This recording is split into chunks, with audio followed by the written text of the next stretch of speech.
François Di Salvo, bonjour. Vous êtes président du CEREPOL à Paris, c'est le Centre européen de recherche et de prospective politique, et vous êtes régulièrement consulté comme expert par la Commission et le Parlement européen où nous sommes aujourd'hui. Alors, au bar de l'Europe, je vous ai servi des haricots, parce que pour l'Europe, c'est peut-être la fin des haricots.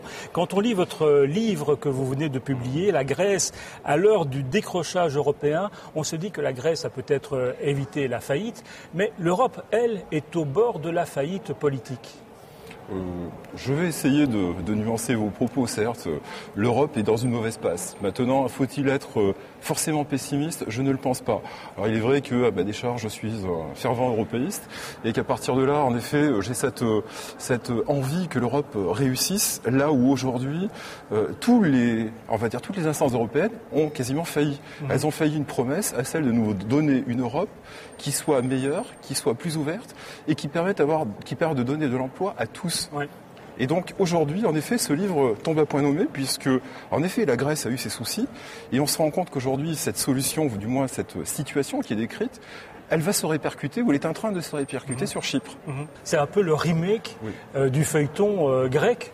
Et l'Europe agit exactement avec Chypre comme elle a agi avec la Grèce, c'est-à-dire d'une manière un peu timide sur le plan de la solidarité, maladroite. Alors je dirais que autant la Grèce a posé un gros problème, puisqu'en effet c'était une situation jamais découverte jusqu'ici, autant avec la Grèce, les pays européens, les 26, puisque pas 27, les 26 se sont coalisés pour dire attention, la Grèce, mauvais élève, donc il va falloir remettre les choses en ordre. Autant on a dit à la Grèce, vous n'avez pas droit au chapitre, et donc nous décidons pour vous. Autant Chypre, là aujourd'hui, est en train de donner une belle leçon aussi à l'Europe et aux Européens en disant attention, en effet vous avez le droit de nous accompagner parce qu'en effet on a besoin de fonds pour restructurer notre économie et tout le reste. Et de l'autre côté, c'est de dire attention, nous avons notre autonomie, notre souveraineté, et au titre de cette souveraineté, ce que vous n'avez pas fait pour la Grèce, nous le faisons pour nous-mêmes. Et je trouve que là, c'est aussi une belle leçon de démocratie que l'on redonne justement à ceux qui ne voulaient plus en faire. Alors, l'Europe, est-ce qu'on pourrait dire que c'est un peu comme une famille? Tout va bien jusqu'à ce qu'il y ait des problèmes d'argent? Aujourd'hui, oui. Aujourd'hui, c'est une grande famille. Pour ma part, je vois l'Europe comme étant une belle famille qui a tout à trouver en étant unie et qui a tout à perdre lorsqu'elle va commencer à se fragmenter ou à se fracturer.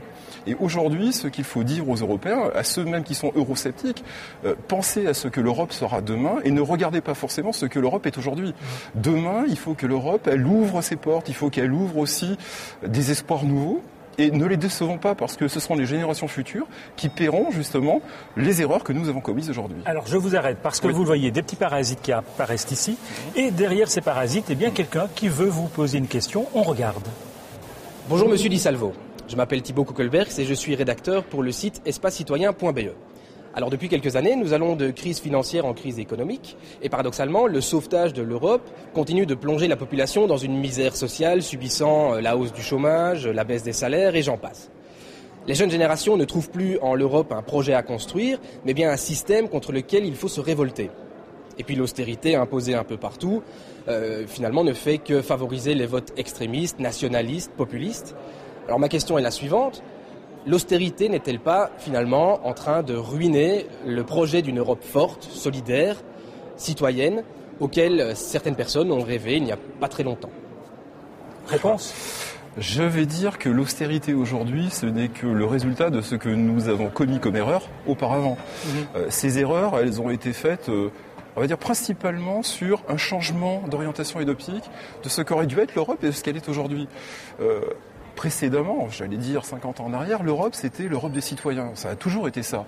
Donc on devait construire cette Europe sociale, sociologique, dans laquelle justement tout le monde devait y trouver son compte. Ouais. Et on a dévié progressivement sur une Europe qui est devenue une Europe politique, mais à cette particularité près que l'Europe est devenue aussi une Europe économique et financière.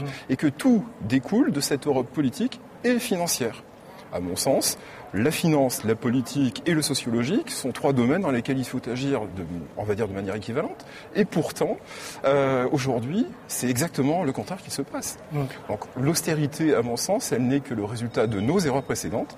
Et aujourd'hui, nous devons tout faire pour sortir de cette austérité par le haut. Mais pour revenir à la question, un eurobaromètre tout récent prouve bien qu'il y a un véritable désamour aujourd'hui entre les citoyens et l'Europe.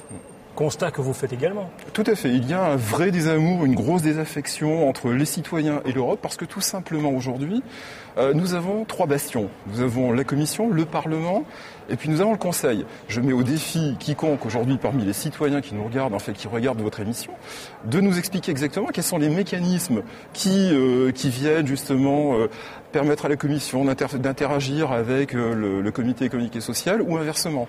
Aujourd'hui, il faut réformer tout ça, rendre les choses plus claires. C'était le vœu de Jacques Delors déjà en 1996. Et aujourd'hui, le Conseil, le même, rien n'a changé, tout est à l'identique. Et il semblerait que nos parlementaires, au sens général du terme, pour qui j'ai une grande affection de toute façon, se contentent du peu. Finalement, le peu contente tout le monde et ne fait pas avancer les choses. Alors ça rejoint une question d'un internaute, Michel Massin de Bruxelles. Le Parlement européen, drôle de parlement, les députés ne peuvent même pas faire des propositions de lois européennes. À quand le droit d'initiative ? Écoutez, à mon sens, les députés... malgré le fait qu'on puisse leur reprocher des tas de choses, ils ont quand même ce droit à proposer justement des lois, aussi de les examiner. Bon, en effet, aujourd'hui, comme vous le savez, nous avons une structure dans laquelle le Conseil peut aussi proposer des lois en partenariat avec le Parlement et les soumettre. Bon voilà, bon, passons. Ne rentrons pas dans ces détails-là, mais en effet, la chose est importante. Les parlementaires sont là néanmoins pour décider logiquement, juridiquement, de ce que sera notre avenir.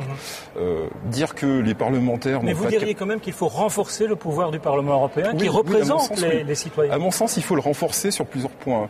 Déjà, renforçons-le sur sa légitimité. La question de légitimité se posait en 1996 avec Jacques Delors, elle se pose toujours aujourd'hui.